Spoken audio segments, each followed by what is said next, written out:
الله تفوت. الله ألف سلام عليك أبوي، ربنا يعدلها. والله سمعت إنه ولد عمي عايز يتجوزه. ولد عمك مين هذا؟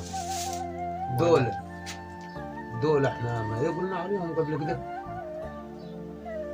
والله بيقولوا عايز يتجوز وعايز منك فلوس، قال فلوس ثاني اللي انت اخذت حقه ابو علي كده. عمي هو جاء بوش الفقري، وش اللي قطع الخميره من البيت.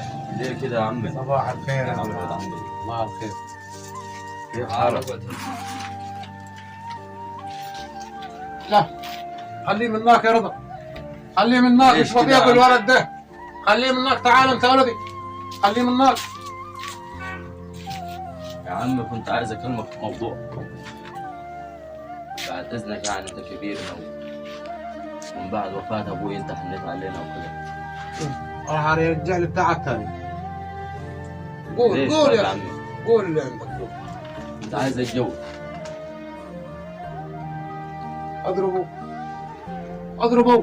اضربه بدل ما اقوم اخذه على خشم العفش ده. يا عم انا عشمان فيك والله. تتجوز يا اخوي.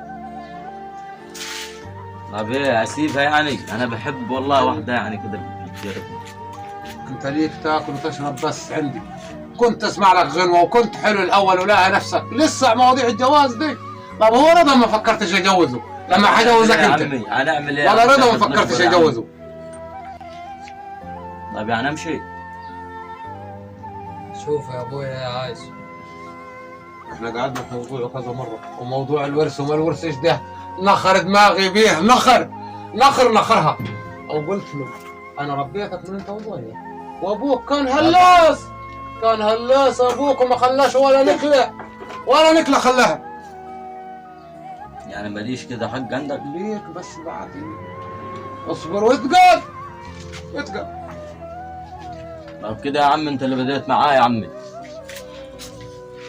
يا رضا فاهم ابوك. راح تعمل ايه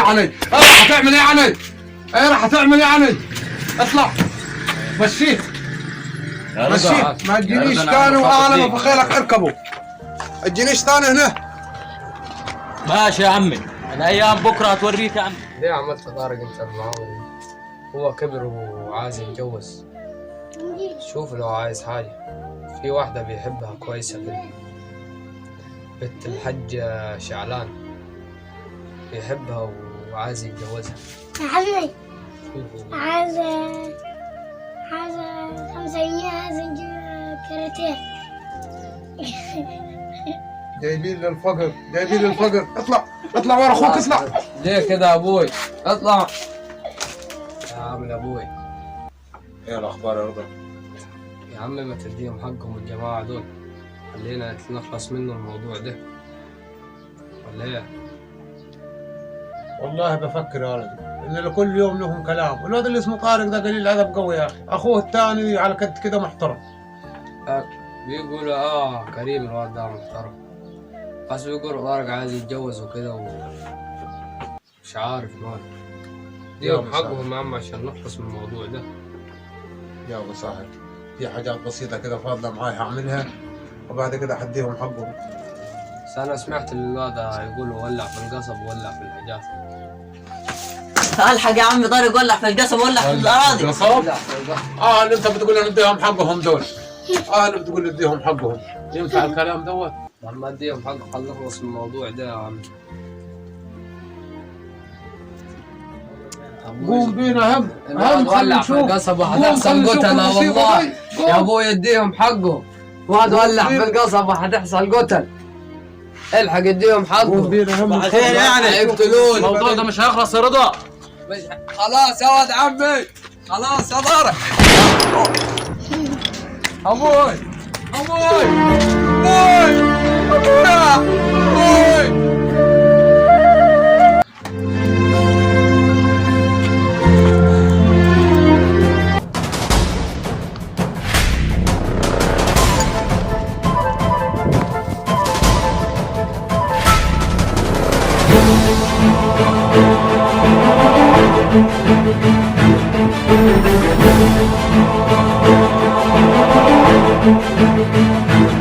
Thank you.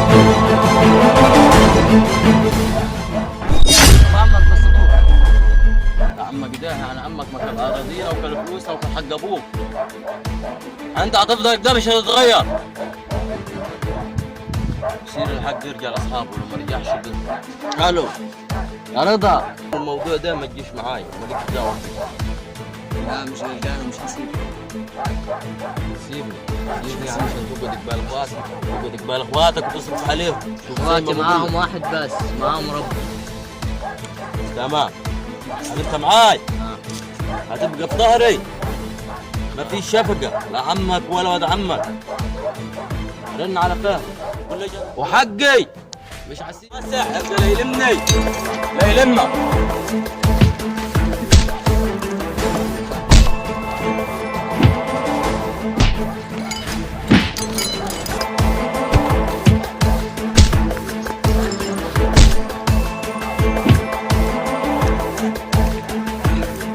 عشان تعرف بس اللي بتعبك وتتعلم.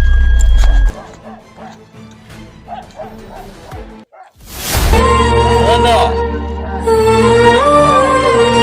رضا رضا رضا رضا عملت ايه في رضا؟ قلت ان عمك انا قدرت رضا. لا انا هبلغ قدرت الحكومة، رضا بيدي. هبلغ لا الحكومة. حول ولا قوة الا بالله يا ابن عمي. انا غلطان. ابوك كان ارضي، كان ارضي وخد فدادين من ابوي كتير وخد فلوسي. تعمل كده ليه يا ابن عمي وتخليني اوصل للاتجاه ده؟ ليه كده يا رضا؟ ليه كده يا ابن عمي؟ لا لا حول ولا قوة بالله. لا اله الا الله. يا رب تكون عايش يا رضا، يا رب يلحقوك يا ابن عمي، يا رب يلحقوك وتكون عايش. عارف يا رضا، انت كنت اعز صاحب عندي وابن عمي واخوي. هنا على ابو الاراضي، على ابو الفلوس، على ابو كل حاجه تخليه يذبب ببعض ويذبب ببعض. استسلم يا باشا، استسلم يا سعاده الباشا. انا قتلت ابن عمي وقتلت عمي، انا مستسلم يا ابو علي الباشا.